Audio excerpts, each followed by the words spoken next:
Hello guys, मेरे आज के ब्लॉग में आपका स्वागत है। तो आज मैं पहुंच चुकी हूं अपने ऑफिस में संडे वाले दिन, क्योंकि हम सारे फ्रेंड्स जा रहे हैं वाटर पार्क और सब लोग ऑलरेडी पहुंच चुके थे। फिर रज़िया भी आई और मैंने रज़िया को दिया स्कूटी का चाबी और रज़िया से बोला स्कूटी तू चलाएगी। उसके बाद हम पहुंचे पेट्रोल पंप में, क्योंकि स्कूटी में पेट्रोल बहुत ही कम था।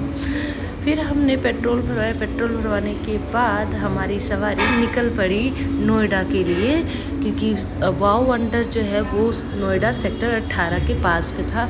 तो हम चल दिए नोएडा। उसके वैसे तो रज़िया भी अच्छी स्कूटी चलाती है, बट फिर भी उसके पीछे बैठ के मुझे थोड़ा डर लग रहा था। फिर हम पहुँचे प्रीत विहार। प्रीत विहार के रूट से लक्ष्मी नगर होते हुए हम पहुँचे ग्रेटर नोएडा। फाइनली हम नोएडा पहुँच चुके थे और इसकी सड़कें बहुत ही क्लीन होती है। फिर हमने दूसरों से पूछा रास्ता, क्योंकि हमें रास्ता नहीं पता था और हमें सेक्टर 18 जाना था और रज़िया भी गूगल पे रूट देख रही थी। फिर मैंने रज़िया से स्कूटी ले लिया और मैं ड्राइव करने लगी, क्योंकि मुझे रज़िया के पीछे बैठे बैठे डर लग रहा था। और हम पहुँचे ग्रेटर नोएडा। ग्रेटर नोएडा से हमने लिया लेफ़्ट और फिर उसके बाद मुझे दिखा फिल्म सिटी का दिल्ली बोर्ड। अभी हमारे पास टाइम नहीं था, इसलिए हम लोग डायरेक्ट वंडर पार्क ही जा रहे थे। नेक्स्ट टाइम मैं ज़रूर कोशिश करूँगी मैं एक बार फिल्म सिटी भी जाके देखूँ। उसके बाद हम लोग बार बार रास्ता भूल रहे थे और हम कंफ्यूज हो रहे थे। हम दूसरों से पूछ रहे थे। सबसे पूछने के बाद, बहुत कंफ्यूज होने के बाद फाइनली हमें हमारी डायरेक्शन मिल गई और हम जहाँ पहुँचना चाहते थे वर्ल्ड्स ऑफ वंडर, वहाँ हम पहुँच गए। और मैंने अपनी स्कूटी पार्क किया वर्ल्ड्स ऑफ वंडर के गेट के बाहर। स्कूटी पार्क करके मैंने रज़िया को बोला जल्दी आ जा, मेरे पास बिरयानी है। और बिरयानी देखने में बहुत ही ज़्यादा टेस्टी लग रही थी। तो हमने सोचा क्यों ना पहले हम बिरयानी ख़त्म कर देते हैं जब तक हमारे और फ्रेंड्स यहाँ पे पहुँचते हैं, क्योंकि बिरयानी बहुत ही कम था, सबके लिए इनफ नहीं होता। और बिरयानी खाने के बाद हम देख रहे हैं कि जो हमारे साथ आने वाले थे वो लोग काफ़ी टाइम हो रहा है बट आ नहीं रहे थे। आधे घंटे पहले ही हम सब पहुँच गए थे, बट जिस बंदे ने बोला था कि मुझे एग्जैक्ट आप लोग 9 साढ़े 9 बजे तक मिल जाना, वो खुद ही लेट हो गया था। और हम उसे बार बार कॉल कर रहे थे बट उसका number switch off, I think उसका नंबर लग नहीं रहा था या और स्विच ऑफ बता रहा था। बट फाइनली थोड़ी देर वेट करने के बाद हमें दूर से कोई आता हुआ दिखा और हमें लगा कि शायद वो हमारे और फ्रेंड्स हैं, बट नहीं, वो नहीं थे। फिर रज़िया जो है वो अपने घर से पास्ता लेके आई थी। हमने सोचा क्यों ना पास्ता भी खाते हैं, क्योंकि खाते खाते अगर हम वेट करेंगे तो शायद वो लोग जल्दी आ जाए। और हमें भूख भी लगी हुई थी और अंदर कुछ भी अलाउ नहीं था। फाइनली थोड़ी देर वेट करने के बाद एक रिक्शा आता हुआ दिखा और उसमें हमारे और फ्रेंड्स बैठे हुए थे। फिर हम पहुँचे पार्किंग में और हमने अपनी स्कूटी पार्क किया। उसके बाद हमें दिखा वर्ल्ड्स ऑफ वंडर का बोर्ड देख के हम सब इतने खुश और इतने एक्साइटेड हो गए। और हमने देखा हमारे सारे फ्रेंड्स आ चुके थे, हम सब पहुंच चुके थे और सब ने अपने अपने कपड़े ले लिए, क्योंकि अंदर कुछ भी अलाउ नहीं था एक्सेप्ट कपड़ों के। फिर मैं पहुंची वर्ल्ड्स ऑफ वंडर के बोर्ड के पास और मैंने सोचा कि ना थोड़ी फ़ोटो खिंचाया जाए। उसके बाद हम सब ने अपनी टिकट लिया और हमारे हाथों पे वहाँ की जो कार्ड है उन्होंने ये लगाया जिससे ये प्रूफ हो सके हम टिकट ले चुके हैं। और एक एक करके मेरे सभी फ्रेंड्स ने भी उस टिकट को अपने हाथों पे बनवाया। फिर हम पहुँचे लॉकर रूम में और हम सब ने अपने कपड़े चेंज किए। और मेरे साथ की जो एक और फ्रेंड थी उसने स्विमिंग ड्रेस पहना हुआ था और मुझे उसका स्विमिंग ड्रेस बहुत ही ज़्यादा अच्छा लग रहा था। इवन मैंने उससे पूछा भी कि तूने ये स्विमिंग ड्रेस कहाँ से लिया, मुझे भी ऐसा चाहिए। और जो हमारा लॉकर था वो बहुत ही छोटा था, जिसमें हमने ढेर सारा सामान रखना था, शूज़, बैग्स और हमारे कपड़े। उसके बाद हमने खिंचाया एक फ़ोटो।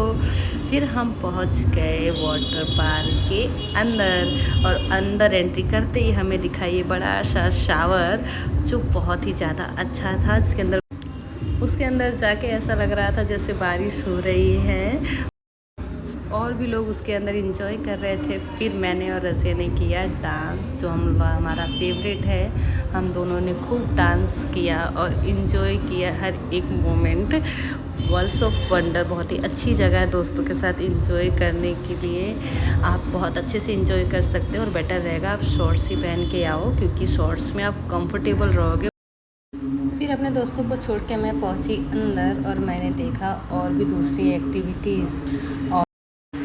वो बहुत ही बड़ा है, आपको पूरा दिन लग सकता है इसमें घूमने के लिए और आपको अंदर खाने की भी सुविधा मिलेगी क्योंकि अंदर कुछ लाने नहीं देते हैं, इवन पानी की बोतल भी नहीं लाने देते हैं। फिर दूसरी राइड्स मैंने देखी, हम ऑलरेडी इन सब पे राइड्स कर चुके थे और इसके अंदर जो प्यारी सी जलपरी बिठाई गई थी वो बहुत ही सुंदर थी और वहाँ इन्फॉर्मेशन काउंटर भी था जहाँ से आप कोई भी इन्फॉर्मेशन ले सकते थे। और हमने जो दूसरी राइड्स देखी, मैं ऑलरेडी सारी राइड्स कर चुकी थी और इस वाली राइड में बहुत ही ज़्यादा डर लगा था, बट मुझे सबसे ज़्यादा डर पहली राइड में लगा था जो हमने सबसे पहले लिया था। उसकी वीडियोस नहीं बनाया मैंने क्योंकि मेरे फ़ोन लॉकर में रख दिया था।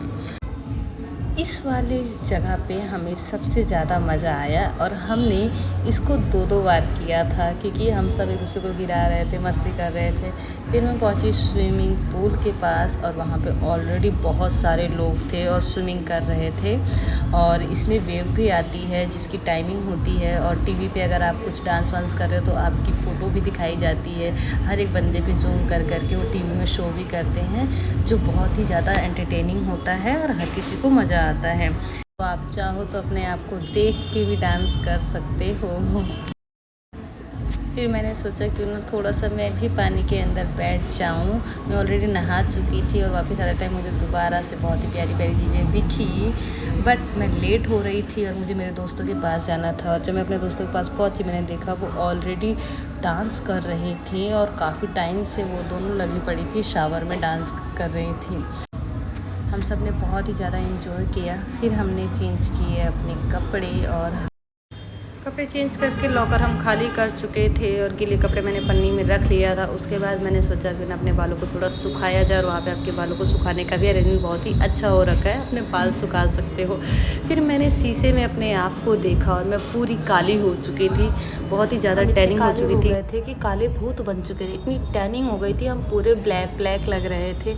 उसके बाद हमारे हाथों पे जो उन्होंने टिकट बांधा था उसको काटा और एक एक करके सब ने अपने हाथों से टिकट निकाला और हम निकल चुके बाहर। वैसे तो इस जगह से जाने का मन नहीं कर रहा था क्योंकि हमने बहुत इन्जॉय किया, बट फिर भी हमने फाइनली बाय बाय किया वो को और हम पहुंच गए आइसक्रीम की ठेली के पास और हम सब टूट पड़े आइसक्रीम की ठेली पे क्योंकि हम सब बहुत ही ज़्यादा थक गए थे और हमें कुछ ऐसा खाना था जिससे हमारा मूड लाइट हो चुके। उसके बाद सारे पहुंच गए उस जगह पे जहाँ सब ने अपनी अपनी स्कूटी और बाइक्स पार्क किया था। तब तक मैं पहुंची वो के बोर्ड के सामने और क्लिक करवाए थोड़े फ़ोटोज़। फिर मैं भी पहुंची अपनी पार्किंग में और अपनी धन्नों को मैंने लिया। अब मेरे हाथ में जो सामान था वो डिग्गी में रखा और अपनी धन्नों पे सवार होकर हम घर को निकल गए। फिर रास्ते में मेरा और रज़िया को कुछ खाने का मन हुआ तो हम पहुंच गए मेट्रो मॉल में और वहां जाके हमने ऑर्डर किया।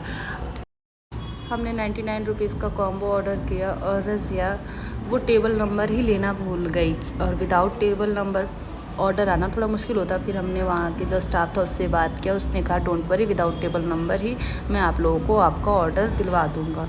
फाइनली थोड़ी देर वेट करने के बाद हमारा ऑर्डर आ चुका था और कोल्ड ड्रिंक देखने में बहुत ही ज़्यादा यम्मी लग रही थी क्योंकि हमें बहुत प्यास लगी हुई थी। अपना ऑर्डर ख़त्म करने के बाद हम लोगों ने अपना सामान उठाया और हमने सोचा हम ऑलरेडी बहुत लेट हो चुके हैं तो मॉल को करना चाहिए बाय बाय। फिर हमने मॉल को बाय बाय किया और हम मॉल से निकलने के बाद हम देख रहे हैं कि रास्ते में बाबा अम्बेडकर साहब की बहुत ही बड़ी रैली निकल रही थी क्योंकि शायद उस दिन अम्बेडकर जयंती था। फिर उसके बाद मैंने रज़िया को बाय बाय किया और हम निकल गए अपने घर के लिए। आज के ब्लॉग में इतना ही, मिलते हैं नेक्स्ट